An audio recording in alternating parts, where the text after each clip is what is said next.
A little girl's tearful confession about her stepmom forcing her to beg on the streets shattered the hearts of everyone who heard it. Her innocent eyes, filled with pain no child should ever know, told a story of exploitation that defied all notions of decency. But no one could have predicted what happened when a millionaire passing by stopped in his tracks and raised his voice above the crowd. Before we begin, make sure to subscribe to the channel and comment where you're watching from. Rain pattered against the cobblestones of the town square, turning the spring afternoon into a gloomy tableau. Lucy knelt beside the weathered stone fountain, her small frame shivering beneath clothes too thin for the English weather.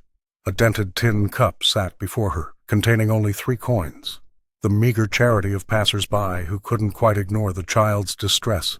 "Stepmom made me beg on the streets for money," she whispered, her voice barely audible above the gentle splash of raindrops hitting the fountain. Tears streaked down her pale cheeks, mingling with the drizzle that dampened her hair. "I can't go home until it's full." The marketplace bustled around her, merchants calling their wares and townsfolk hurrying about their business. Some cast pitying glances toward the small figure, while others narrowed their eyes with suspicion. A woman clutched her purse tighter as she passed. An elderly man shook his head, but continued walking. No one stopped. No one helped. "Poor thing," whispered a baker's wife to her companion. "But what can you do?" "Probably Evelyn's latest scheme." "Best not to get involved," her friend replied, quickening her pace. From the balcony of the Riverside Inn, Jonathan Albright stood watching, his tall figure silhouetted against the gray sky. The reclusive millionaire rarely ventured into town, preferring the solitude of his hilltop mansion to the gossip and prying eyes below. Yet today, something had drawn him out, perhaps the restlessness that often accompanied spring rain. Jonathan's fingers tightened around the wrought iron railing as he observed Lucy's trembling form. The village knew him as aloof, cold even, a man who kept his distance and his counsel. His wealth inspired envy, his reserve bred rumors, and few had ever heard him raise his voice. But something about the child's sobs pierced through his carefully constructed walls. Perhaps it was the way she hunched her shoulders against both rain and judgment, or perhaps it was an echo of something lost, something that stirred an old ache within his guarded heart. Without conscious thought, Jonathan straightened his back, his eyes never leaving the small figure by the fountain. Then, in a single resounding moment that would alter the course of many lives, his voice boomed across the square.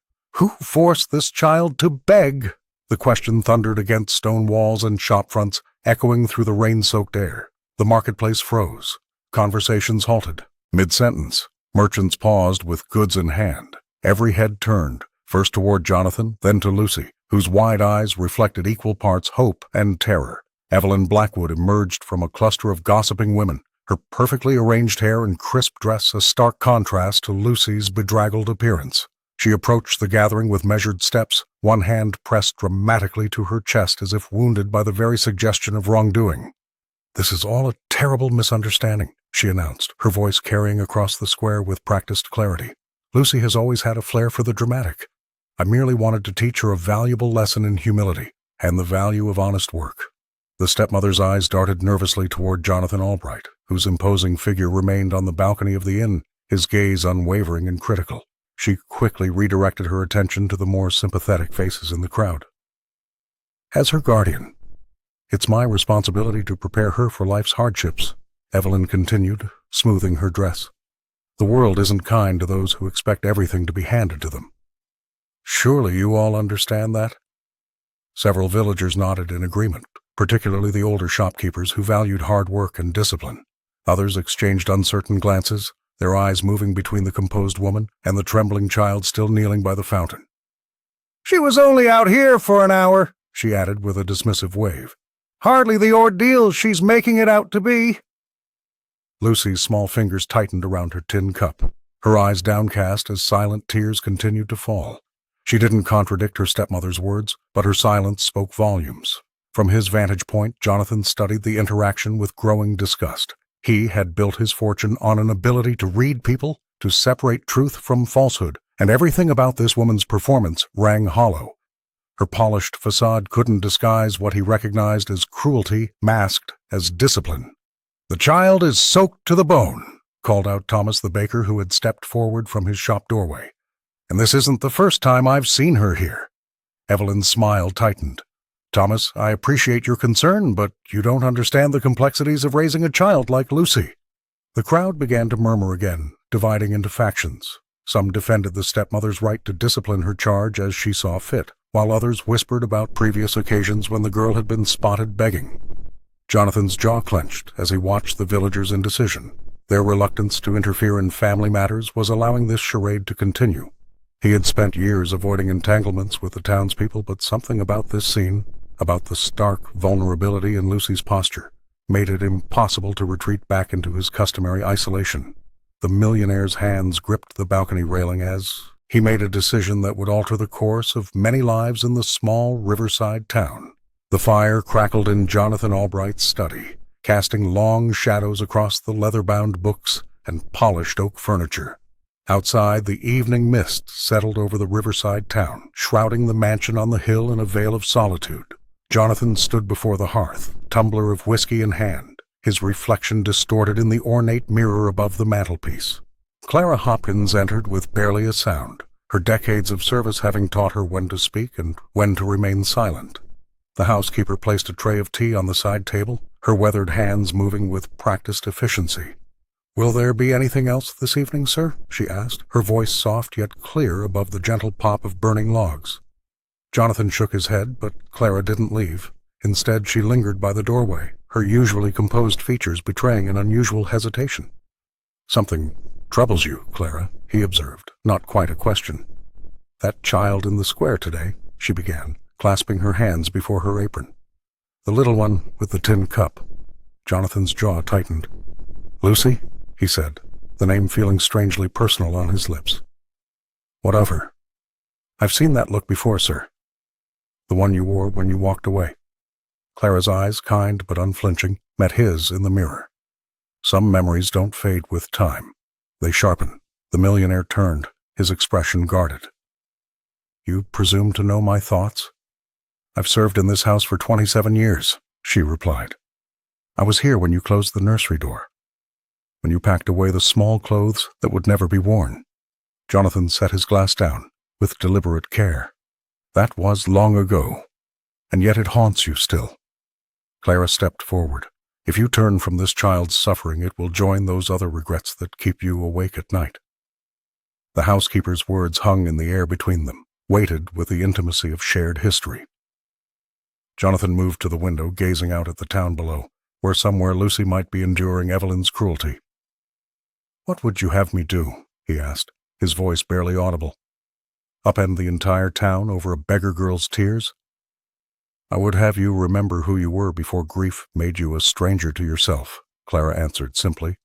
She left him then, closing the door with a gentle click. Jonathan remained at the window, the image of Lucy kneeling by the fountain superimposed over the darkening landscape. Her small shoulders, the trembling cup, the way she had flinched when Evelyn appeared, these details replayed in his mind with merciless clarity. He pressed his forehead against the cool glass, closing his eyes. Clara was right. This memory would not fade. It would join the others, another ghost in the empty corridors of his mansion, unless he found the courage to act differently this time. The evening shadows stretched long across the cobblestones as Lucy huddled against the bakery's warm brick wall. Her small fingers clutched the tin cup that held only a few coins, not nearly enough to satisfy Evelyn's demands. The smell of fresh bread wafted through the air, making her stomach growl painfully. Thomas Baker emerged from the back door, glancing quickly up and down the alley before kneeling beside her. "Here," he whispered, pressing a still warm loaf wrapped in cloth into her hands. "It's yesterday's, but better than nothing." Lucy's eyes widened. "But won't you get in trouble?" she asked, already pulling the bread closer. The baker shook his head, his kind eyes crinkling at the corners. "Some things matter more than what people think." He had watched her situation unfold since that day in the square when Jonathan Albright had called out from the inn's balcony. Unlike many townsfolk who quickly forgot, Thomas couldn't shake the image of the small girl forced to beg. Each evening after that, Lucy would appear behind his shop just before closing. The arrangement became their shared secret, a hunk of bread exchanged for a moment of kindness in a world that offered her little. Sometimes it was a misshapen loaf customers wouldn't buy, other times sweet buns that hadn't sold by day's end. "Mrs. Wembley saw you giving me bread yesterday," Lucy confided one evening. tearing into a crusty roll. "She told her friends at the church," Thomas sighed, brushing flour from his apron. "Let them talk." My conscience is clear. Still, he knew the risk. Several regular customers had already begun to eye him suspiciously, whispering about his association with the beggar child. In a town where reputation determined livelihood, such gossip could ruin his modest business. One particularly cold evening, Lucy arrived later than usual, her cheeks flushed and eyes red-rimmed. "She locked me in until I counted all the coins twice," she explained, referring to her stepmother without needing to say the name. Instead of simply handing over bread that night, Thomas invited her inside. "You can help me clean up," he offered casually, noting how thin her coat had become. Soon this too became part of their routine. Lucy would sweep floors and wipe counters while Thomas prepared the next day's dough. The bakery became her sanctuary, a place where the aroma of yeast and sugar replaced the bitter atmosphere of Evelyn's home. "I wish I could stay here forever," she whispered one night, her small hands carefully arranging baking tins. Thomas said nothing, but his heart ached. He wondered what Jonathan Albright, with all his wealth and influence, planned to do about Lucy's situation, or if the millionaire had already forgotten her, as so many others had. The Midsummer Festival transformed the town square into a tapestry of color and sound. Garlands of wildflowers draped between lampposts, and the scent of roasted chestnuts mingled with the sweet perfume of summer blooms. Children darted between stalls selling handmade trinkets, while musicians played cheerful tunes that echoed off the stone buildings. Lucy trailed behind Evelyn, her small fingers clutching the edge of her faded dress. The stepmother had insisted she wear her best clothes, threadbare though they were, and had spent the morning drilling instructions into the child's head. "Remember to smile. Stay close.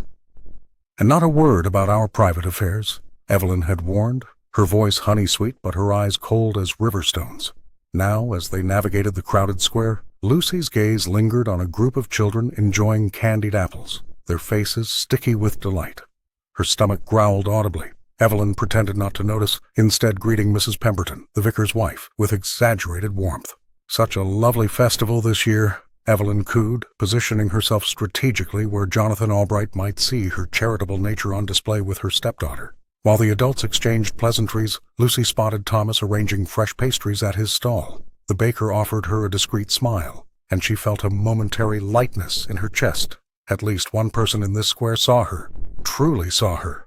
"Lucy, dear, come tell Mrs. Pemberton about your new storybook," Evelyn called, her voice carrying a warning edge only the child could detect. As Lucy approached, her foot caught on an uneven cobblestone. She stumbled forward, colliding with a table of pottery. Though nothing broke, the commotion drew attention. Hands reached to steady her, and suddenly Lucy found herself surrounded by concerned townspeople. "Are you all right, child?" asked an elderly woman, her weathered hand gentle on Lucy's shoulder. The girl nodded, embarrassed by the attention. Then Mrs. Pemberton asked with genuine interest, "And what have you been doing with yourself these days, Lucy?" Perhaps it was the kindness in the woman's eyes, or perhaps the weight of secrets had simply grown too heavy. Whatever the reason, Lucy's defenses crumbled. "Mostly begging by the fountain," she answered truthfully, her voice small but clear. "Stepmom makes me go every Tuesday and Friday with my tin cup. I have to bring home at least 5 pounds, or I don't get supper." The silence that followed seemed to swallow all the festival's merriment. Nearby conversations halted mid-sentence. The musician's fiddle screeched to a stop. Evelyn's face drained of color. "Such an imagination," she laughed nervously, reaching for Lucy's arm. "Children do say the strangest things." But the damage was done. Whispers rippled through the gathering like wind through tall grass. Glances darted between Lucy's thin frame and Evelyn's well-kept appearance. The festive atmosphere had soured, replaced by something heavier: realization, judgment, shame. And somewhere in the crowd, Jonathan Albright stood perfectly still, his eyes never leaving Lucy's face. The morning after the festival, Evelyn Morris swept into the village bakery with her head held high and a practiced smile. She greeted the cluster of women gathered there with theatrical warmth, her voice pitched just loud enough to ensure everyone could hear. "You simply cannot imagine the trials of raising such a difficult child," she confided, dabbing at non-existent tears. "Lucy has always had a flair for dramatics, the stories she invents. I merely asked her to understand the value of honest work. The baker's wife nodded sympathetically while Thomas pretended to be absorbed in kneading dough, his knuckles white with tension. He'd seen the hollow look in the girl's eyes when she thought no one was watching. By midweek, Evelyn's carefully crafted narrative had spread through the marketplace. "A troubled child," the butcher's wife whispered. "Manipulative beyond her years," agreed the milliner. Some villagers recalled incidents where Lucy had seemed withdrawn or jumpy, reinterpreting them as evidence of her supposed deceitfulness rather than fear. "I've only ever wanted what's best for her," Evelyn told Reverend Phillips after Sunday service, her voice carrying across the churchyard. "Children need structure, discipline. Is it so wrong to teach humility?" The Reverend offered noncommittal murmurs, but his eyes followed Lucy as she stood alone beneath an oak tree, small fingers tracing patterns in the dirt. Not everyone accepted Evelyn's version of events. Clara exchanged knowing glances with Mrs. Pemberton, the elderly widow who lived across from the square. "That woman has never known a day of humility herself," the widow muttered. "I've seen how that child flinches when her stepmother raises a hand." The village divided along invisible lines, those who depended on Evelyn's good opinion, shopkeepers she patronized, families seeking social advancement, nodded along with her tales. Others remembered the stark image of Lucy kneeling by the fountain, the genuine distress in her sobs. Jonathan Albright observed the shifting currents of gossip from his usual corner table at the inn. The millionaire said nothing, but his eyes narrowed each time he overheard Evelyn's name. He left larger tips for Thomas's bread deliveries and nodded respectfully to Clara when their paths crossed. In her desperate bid to salvage her reputation, Evelyn failed to notice how her excessive protestations raised more questions than they answered. With each elaborate explanation, more villagers began to wonder what truths might lie beneath the surface of her carefully constructed facade. Meanwhile, Lucy walked through the village with downcast eyes, unaware that her silent dignity spoke volumes more than her stepmother's endless words. Clara found Lucy huddled beneath the oak tree near Thomas's bakery, her small fingers working diligently across a sheet of paper. The housekeeper approached quietly, not wanting to startle the child who seemed lost in concentration. "What are you drawing there, Lucy?" Clara asked gently. Lucy jumped slightly, instinctively moving to hide her work before reluctantly revealing a meticulously detailed sketch of Jonathan Albright's mansion. The grand stone structure stood proudly on the hillside above the river, its windows catching imagined sunlight, the garden paths winding through carefully rendered shrubbery. "It's beautiful," Clara whispered, genuinely impressed by the child's talent. "Have you been inside?" Lucy shook her head, her eyes downcast. "No, ma'am. I just see it from the square sometimes. It looks safe." Clara's heart tightened in her chest. The girl had captured every architectural detail visible from town, but had imagined warm light pouring from every window, a stark contrast to the often darkened reality of the mansion that had grown cold since Jonathan's wife passed.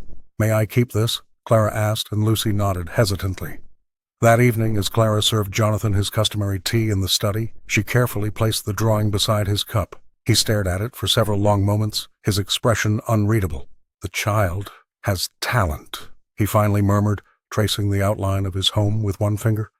"She's never been inside," Clara said softly. "Yet she's drawn it as a home, not just a house." Jonathan's brow furrowed. "What are you suggesting, Clara?" The housekeeper straightened her apron, summoning courage. "These rooms have been silent too long, sir.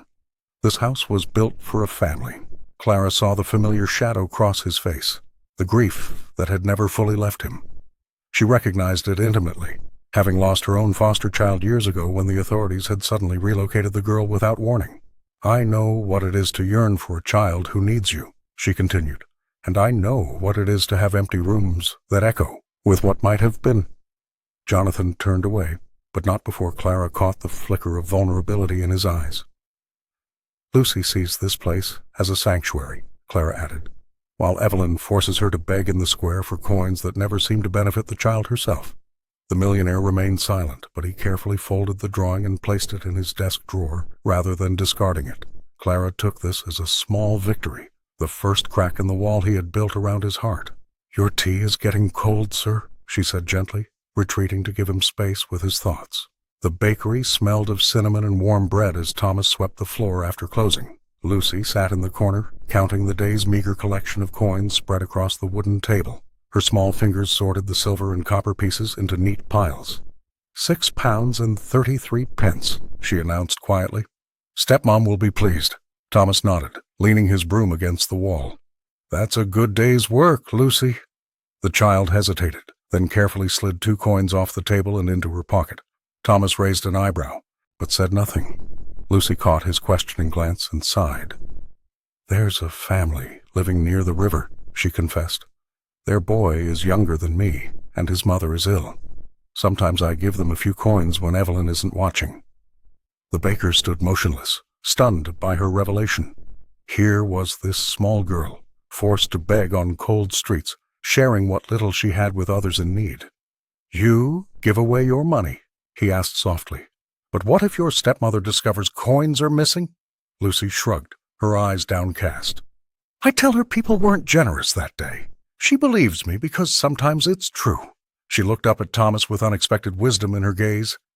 It feels good to help someone else. Makes me forget about being cold or hungry myself. Thomas felt a lump form in his throat. While the village debated Lucy's character based on Evelyn's manipulations, this child was quietly performing acts of kindness that no one witnessed. You have a remarkable heart, he told her, sliding a fresh pastry across the table. The following morning, Thomas mentioned Lucy's secret charity to Clara when she stopped by for bread. The housekeeper's eyes widened, then softened with emotion. I knew there was something special about that child, Clara whispered. Jonathan needs to hear this. Within days, the story traveled through quiet conversations at the market and whispered exchanges at the church. No one spoke of it openly, yet knowledge of Lucy's generosity spread like ripples in still water. The baker's wife began leaving small bundles of food where Lucy could find them. The cobbler mysteriously found Lucy's worn shoes and returned them repaired. The schoolteacher accidentally dropped a warm scarf that found its way around the girl's neck. These quiet kindnesses accumulated, changing nothing about Lucy's circumstances, yet everything about how she was perceived. Clara watched with satisfaction as the village's heart slowly opened to the child who had so little yet gave so much. Sometimes, she told Jonathan one evening as they watched Lucy from the mansion window, it takes the smallest hands to teach the largest lessons about generosity. The Sunday service had just ended when Evelyn stepped forward, her silk dress rustling as she approached Reverend Phillips. With a practiced smile that never quite reached her eyes, she handed over a small velvet pouch that clinked with coins. For the orphanage fund, she announced, loudly enough for the congregation to hear. We must all do our part for those less fortunate. The Reverend nodded appreciatively, though his eyes betrayed a hint of uncertainty. He had heard the whispers about Lucy, seen the child's downcast eyes during prayer. Still, who was he to question a donation? Most generous of you, Mrs. Harrington, he replied, pocketing the offering. Several townsfolk nodded approvingly. Mrs. Winters, the butcher's wife, even patted Evelyn's arm as she passed. Such a kind heart, she murmured. The stepmother beamed, her reputation seemingly mended with each word of praise. Lucy stood in the shadow of a stone pillar, watching. Her small fingers twisted the fabric of her worn dress, the only one Evelyn allowed her to wear in public. The child's eyes followed the velvet pouch, knowing those coins could have been earned through her own humiliation in the square. Across the churchyard, Margaret observed the scene with narrowed eyes. Her cousin's performance was masterful, she had to admit. The way Evelyn tilted her head just so, speaking of charity while keeping Lucy firmly in her place, it was almost admirable in its calculation. Quite the show, isn't it? Thomas whispered, appearing beside Margaret with the scent of fresh bread still clinging to his apron. He had rushed from the bakery to attend the service's end. Margaret stiffened. I don't know what you mean. Don't you? The baker's eyes were kind, but knowing. Those coins Lucy collected last Tuesday. Now they're charity from a generous stepmother. Margaret's lips curved into a smile, not because she cared for Lucy's plight. The child was merely a pawn in a larger game, but because Thomas had just handed her ammunition. How interesting, she purred. Jonathan Albright seems to think so too. Indeed, the millionaire stood at the edge of the gathering, his tall figure impossible to miss. His gaze moved between Evelyn's theatrical generosity and Lucy's quiet resignation, his expression unreadable. Margaret straightened her hat. Perhaps Mr. Albright should know the true source of Evelyn's sudden philanthropy. And you'd be just the one to tell him, I suppose? Thomas asked, his voice tinged with disapproval. Someone must speak truth in this village of blind eyes, Margaret replied, already plotting her approach. Unlike her cousin, who sought only to maintain appearances, Margaret aimed higher. Jonathan Albright's wealth and position would make any woman in the village a queen. If exposing Evelyn's duplicity could secure his attention, then so be it. The churchyard slowly emptied, but the undercurrents of ambition and envy remained, swirling like autumn leaves in the shadow of the steeple. The fire crackled in Jonathan Albright's study as rain tapped against the windows. Clara stood by the hearth, her hands fidgeting with her apron as she watched her employer stare into the dancing flames. "There's something I've never told you, sir," Clara said, her voice barely audible above the storm outside. "Years ago, before I came to work for you, I was a foster mother to a young boy named William." Jonathan turned, surprised by this revelation from his usually reserved housekeeper. In the 15 years she had managed his household, Clara had rarely spoken of her past. He was much like Lucy, bright eyes full of hope despite everything, she continued. "For 3 wonderful years, I thought he would be with me forever. I taught him to read, to garden, to bake bread on Sundays." The millionaire watched as Clara's eyes grew distant, lost in memories. The flames cast shadows across her face, highlighting the lines that years of quiet service had etched there. "What happened to him?" Jonathan asked softly. His birth mother returned. "She had straightened her life," she said. Clara's voice cracked. "The authorities decided he should go back to her. I had no legal claim, you see, just a heart that had learned to love him." Jonathan nodded, understanding all too well the pain of loss. His own grief after his wife's passing had driven him into seclusion, away from the prying eyes of the townsfolk. "I never saw William again," Clara whispered. "But not a day passes that I don't wonder if he's warm, if he's happy, if he remembers the woman who read him stories each night."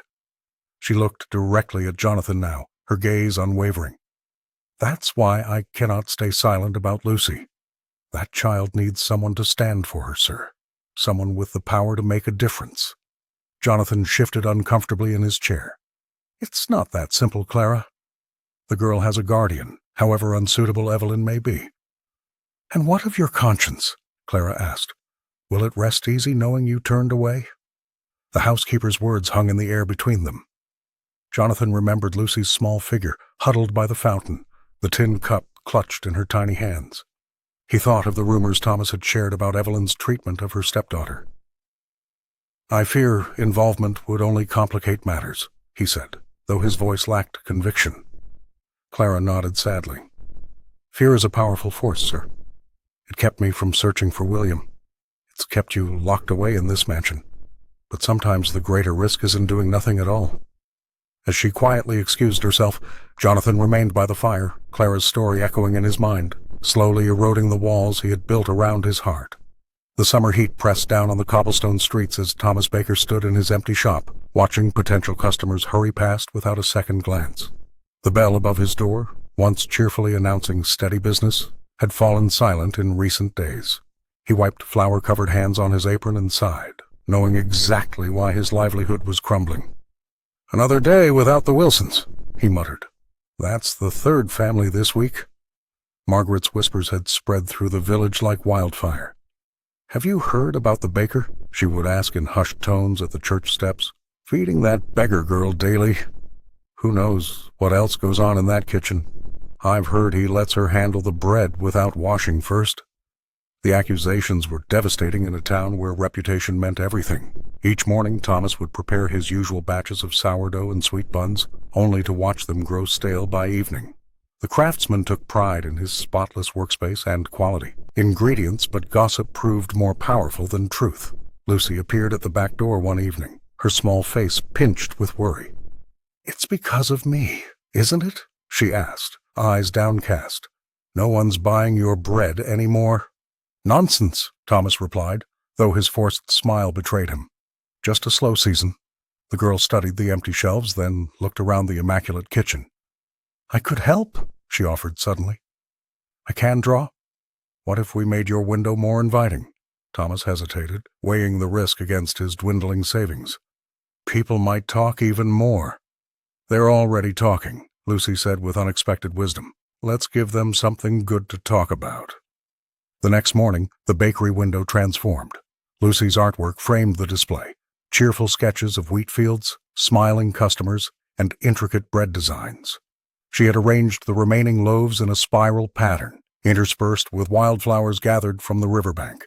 Curious villagers slowed their pace, drawn by the unexpected beauty.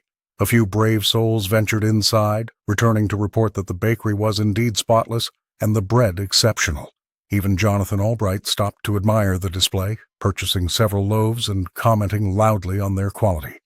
Margaret watched from across the square, lips pursed in displeasure as her scheme unraveled. By week's end, Thomas's shop buzzed with customers again, his reputation slowly mending through Lucy's simple intervention. "You saved my business," he told her quietly, slipping an extra pastry into her hands. Lucy smiled. "You saved me first," she replied, "with bread and kindness when no one else would." The harvest moon cast long shadows across the churchyard as Evelyn Matthews stood rigid, her face a mask of practiced composure. Margaret had cornered her after the evening service, away from prying eyes, but close enough to the path that neither woman could cause a scene without witnesses. "I've always wondered," Margaret began, her voice honey-sweet with malice, "what drives a woman to force her own stepdaughter to beg like a common street urchin?" Evelyn's carefully constructed facade cracked momentarily. "You know nothing about my life." "Oh, but I do," Margaret countered, stepping closer. "I remember when you first came to this village, cousin. Your threadbare coat, those patched shoes you tried to hide beneath your skirts." The color drained from Evelyn's face as memories flooded back. The bitter winters in an unheated cottage, the gnawing hunger that kept her awake at night, her mother's hollow cheeks as she divided a single potato among 4 children. "We shared a grandmother," Margaret continued, circling Evelyn like a predator. "She told me how your father drank away every shilling, how your mother begged the parish for relief." Evelyn's hands trembled. "Stop it! Is that why you make Lucy beg? Some twisted attempt to ensure she knows true hardship? Or perhaps you pocket the coins yourself, still terrified of returning to that life?" The truth hung between them. Evelyn had clawed her way out of poverty through a calculated marriage to Lucy's father, a respectable merchant who died too soon. Every decision since had been driven by her paralyzing fear of slipping back into destitution. "You've never known what it's like," Evelyn whispered, her voice uncharacteristically vulnerable. "To be so hungry you can't sleep, to be mocked for your ragged clothes. I survived that life. I will never return to it." Margaret's eyes gleamed with newfound understanding. This wasn't simple cruelty. It was desperation wrapped in fear, hardened by years of survival. "The difference between us, cousin," Margaret said, smoothing her expensive shawl, "is that I would never punish a child for my own fears." As Evelyn hurried away, Margaret remained in the churchyard, contemplating this revelation. The woman's pathological fear of poverty explained her actions but offered something far more valuable: leverage. If Jonathan Albright knew the full extent of Evelyn's treatment of Lucy, rooted not in discipline, but in her own damaged past, Margaret smiled to herself. The rivalry between the cousins had simmered for years, but now it would boil over into something far more consequential. The millionaire's growing interest in Lucy's welfare presented the perfect opportunity to expose Evelyn once and for all. As she walked home, Margaret began formulating her plan.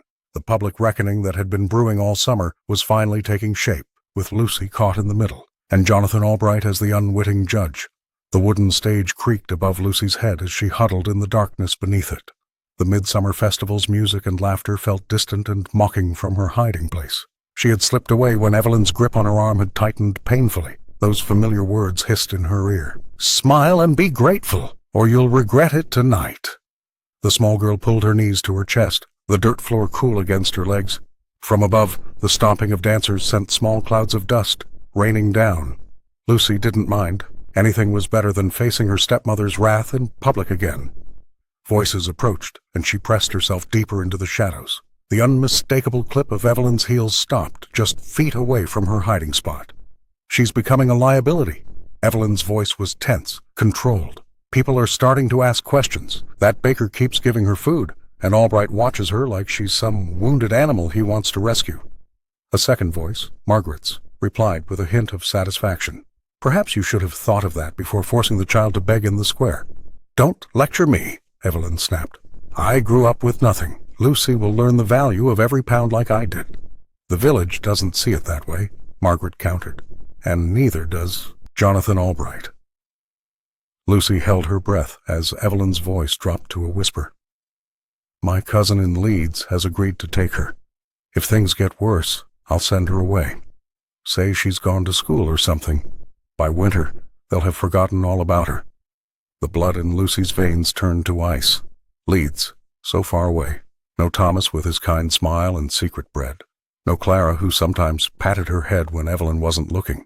No chance of ever seeing Jonathan Albright, whose rare moments of attention made her feel strangely safe. And what will Jonathan think of that? Margaret's voice held a note of challenge. He'll forget her too, Evelyn replied coldly. Men like him don't truly care about children like her. As their footsteps faded back toward the festivities, Lucy remained frozen in place. Tears threatened, but something else stirred within her. A fierce determination she hadn't known she possessed. She wouldn't go to Leeds. She wouldn't disappear. The festival would end, but tonight had changed everything. Lucy knew she needed to find help, real help, before Evelyn could send her away. Thomas would listen. Clara might understand.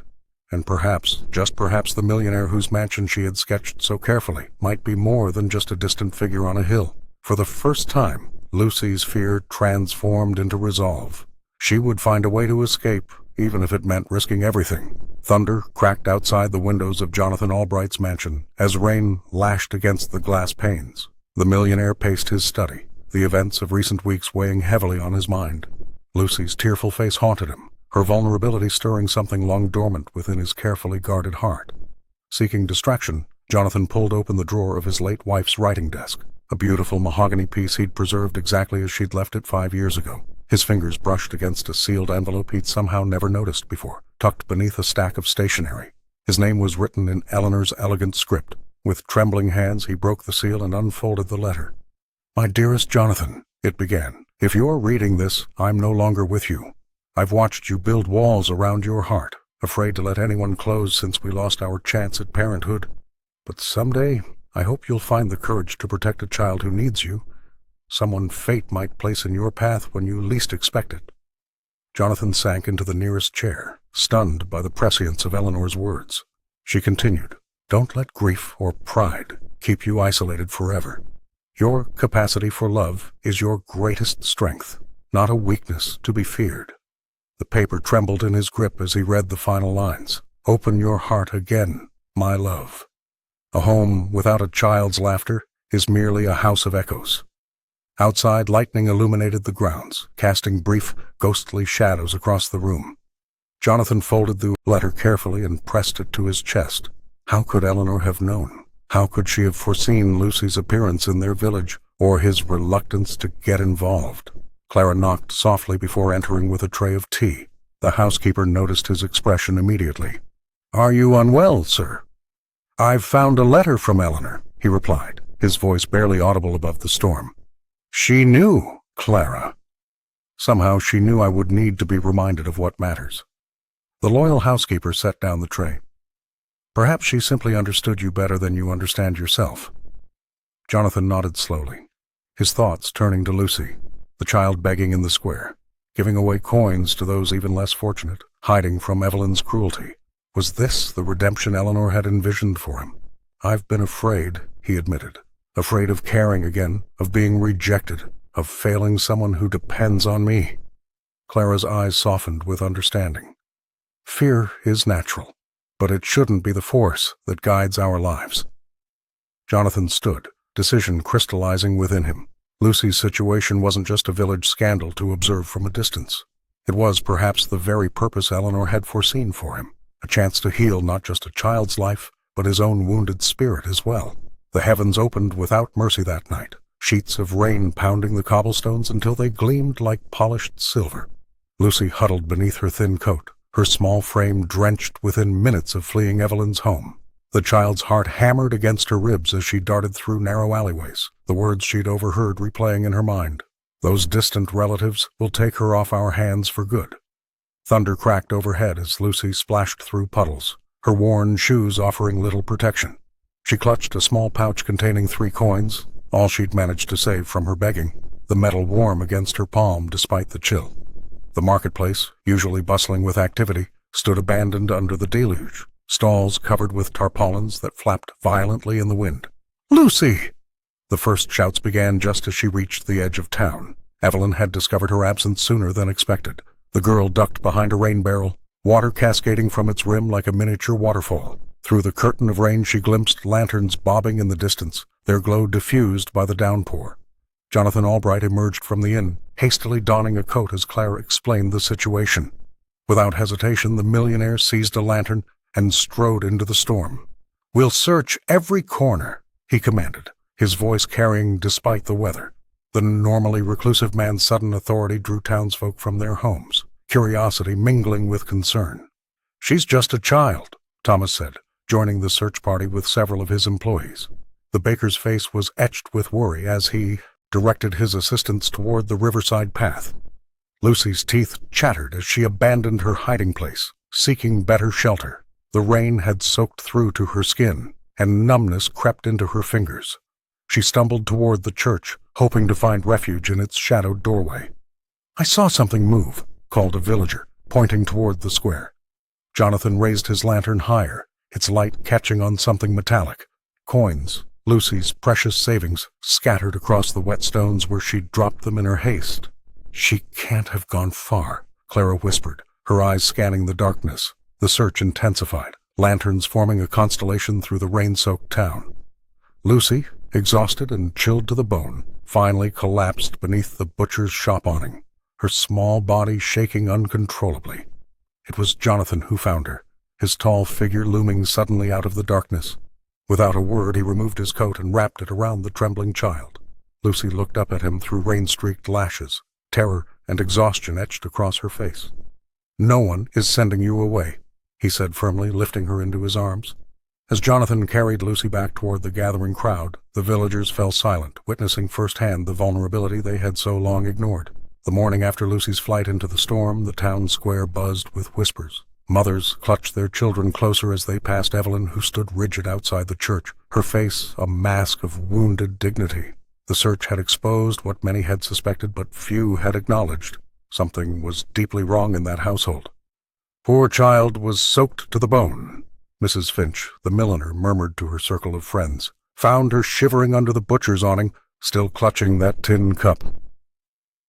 "Perhaps the girl is simply difficult," countered Mr. Hargrove, whose wife frequently took tea with Evelyn. "Children can be manipulative, and Jonathan Albright has no business interfering in family matters." The division rippled through the community like wind through wheat. Some villagers nodded approvingly when Jonathan passed, while others turned away, uncomfortable with his challenge to the unspoken rule that one never questioned another's parenting. At the mansion on the hill, Jonathan paced before the fireplace, his reflection fractured in the ornate mirror above. "They look at me as if I'm the villain," he told Clara, who was arranging fresh flowers by the window. "Half the town thinks I'm overstepping." "And the other half?" his housekeeper asked gently. "The other half expects me to save her," he replied, his voice catching. "But what if I fail her, Clara? What if I open my home, my heart, and somehow make everything worse?" Clara set down her shears and faced her employer squarely. "You already care for the child. That's half the battle won." Later that afternoon, Thomas arrived at the mansion, flowers still, dusting his apron. The baker had closed his shop early, risking further loss of business to bring news from the village. "Evelyn is telling everyone Lucy has a history of running away for attention," Thomas reported, accepting the tea Clara offered. "But I've brought something that might help." He pulled out a small bundle of papers, drawings Lucy had made while hiding in his bakery, depicting her life with Evelyn in heartbreaking detail. Jonathan studied the childish sketches, each one reinforcing his resolve. "I've spent years hiding in this house, afraid of feeling anything," he admitted. "But I cannot turn away now." As dusk fell, Clara found Jonathan writing a letter at his desk. "To the magistrate," he explained, requesting formal intervention on Lucy's behalf. "The town will talk," Clara warned. Jonathan sealed the envelope with a firm press of his signet ring. "Let them," he said simply. "Some judgments matter more than others." Outside, the first stars appeared over the village, where gossip continued to flow like the river, relentless, powerful, and capable of both erosion and nourishment. The church council meeting had been called to discuss the upcoming harvest festival, but Margaret had other plans. Standing abruptly, her face flushed with long-suppressed emotion, She pointed a trembling finger at her cousin, seated across the room.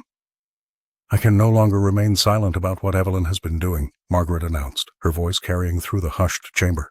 "She has forced little Lucy to beg on the streets while pretending to be a model of charity herself." The assembled council members gasped collectively. Evelyn Hargrove's face drained of color as her cousin continued her public denouncement. "My own cousin has been taking the money Lucy collects and using it to maintain appearances," Margaret declared, her words tumbling out faster now. "She parades around town in new dresses, while that child shivers in threadbare clothes.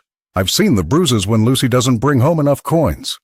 Reverend Phillips leaned forward, his weathered face grave. "These are serious accusations, Margaret. What evidence do you have?" "I've witnessed it myself," she replied, her voice steadying. "And I'm not the only one. Thomas at the bakery has been feeding the child when she's been left hungry. Ask Clara from the Albright mansion. She's seen the girl's condition firsthand." Evelyn finally found her voice, though it emerged as barely more than a whisper. "You've always been jealous of me." "Perhaps," Margaret admitted, surprising everyone with her candor. "But this isn't about me. It's about a child who deserves better than to be used as your personal income source." Mrs. Pemberton, the elderly widow who headed the Women's Auxiliary, spoke up. "I did wonder why that child was always in the square with that tin cup, rain or shine, even when she was clearly ill last winter. The dam had broken. One by one, townsfolk admitted to witnessing Lucy's plight, but looking away, accepting Evelyn's polished explanations about teaching responsibility. Throughout the village that evening, the story spread like wildfire. Households buzzed with the revelation, many expressing shame at their own complicity through silence. Others recalled moments when they'd seen Lucy counting coins with trembling fingers, or Evelyn's harsh whispers when the girl hadn't collected enough. By morning, Evelyn's carefully constructed reputation lay in ruins. Women who had once sought her company now crossed the street to avoid her. The invitations to tea and social gatherings ceased. The truth of Lucy's suffering, long ignored beneath a veneer of respectability, had finally been acknowledged. In her small bedroom above the bakery where Thomas had offered temporary sanctuary, Lucy slept peacefully for the first time in years, unaware that the village's moral scales had finally tipped in her favor. The embers in the fireplace cast long shadows across Jonathan Albright's study as he poured 2 glasses of brandy. Clara accepted hers with a nod, the amber liquid catching the firelight as Jonathan settled into his leather armchair with a heavy sigh. "There's something I've never told anyone," he began, his voice barely audible above the crackling fire. "Years ago, after Elizabeth died, I tried to adopt a child." Jonathan's fingers tightened around his glass. "A boy, 7 years old. His parents had been lost in the same fever that took my wife."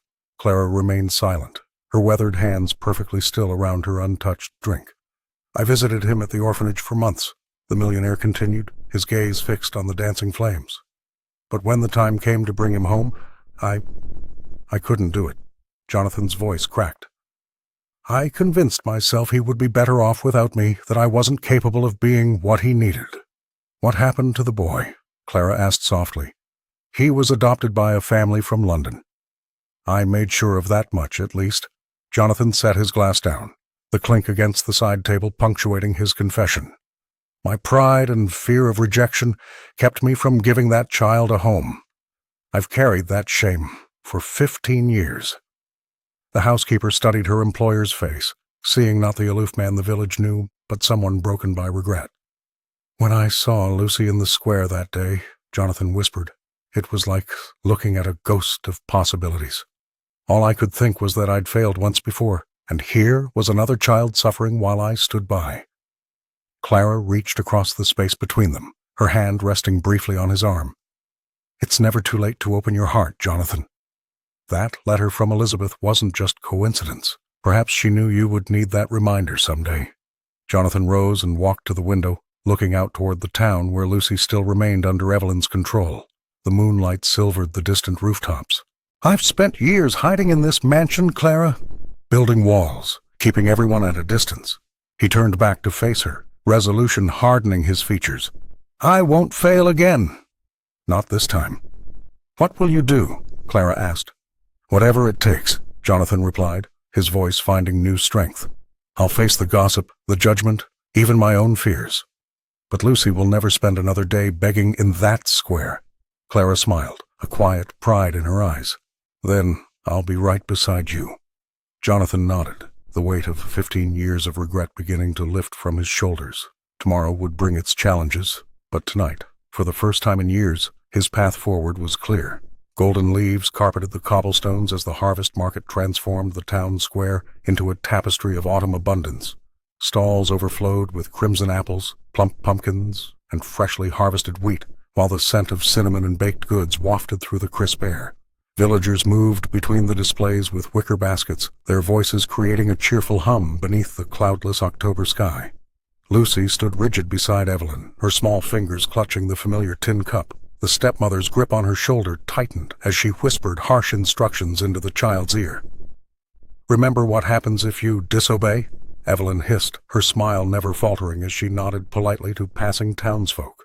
From across the square, Jonathan Albright observed the scene, his jaw tightening. The reclusive millionaire had spent days in quiet contemplation after discovering his late wife's letter.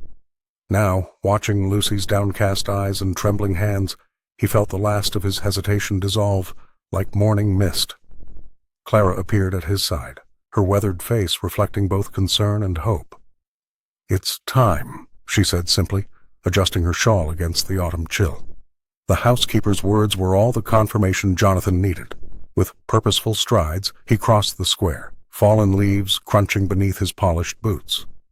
Villagers paused in their transactions, sensing the unusual determination in his normally reserved demeanor. "Evelyn," he called, his voice carrying across the marketplace. Conversations halted as heads turned toward the unfolding scene. The stepmother's face froze in a mask of politeness as she turned. "Mr. Albright, what a pleasant—" "Release her," Jonathan interrupted, his tone brooking no argument. Thomas emerged from his bakery stall, wiping flour-covered hands on his apron.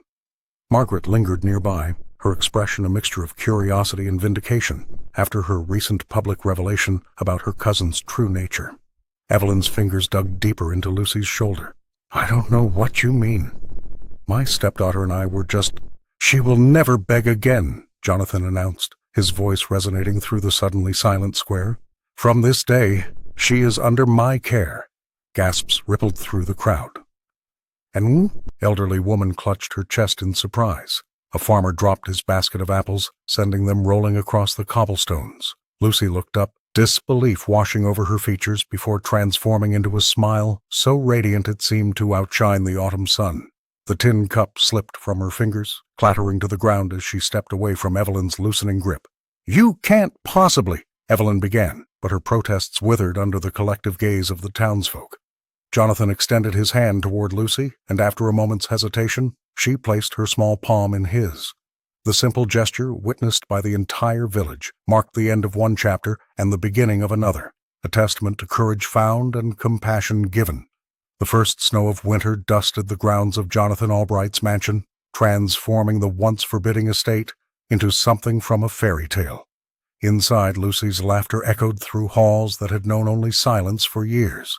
The child who once knelt by the fountain with a tin cup now sat by a roaring fire, sketching with colored pencils Jonathan had purchased from the village stationer. "Look what I've drawn," she called out, holding up her latest creation, not the mansion viewed from afar but the people inside it, gathered around a table laden with food. Clara smiled as she placed a tray of tea beside them.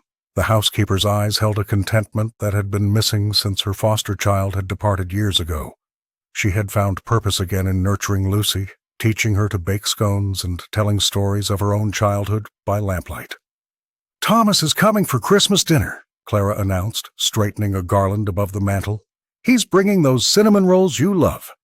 The baker's business had flourished since the summer's troubles. His window displays, inspired by Lucy's artistic touch, had become the talk of the town, drawing customers from neighboring villages. The friendship between Thomas and the child had deepened into something like family. He had become the big brother she never had. Even Margaret visited occasionally, her envy transformed into something resembling humility.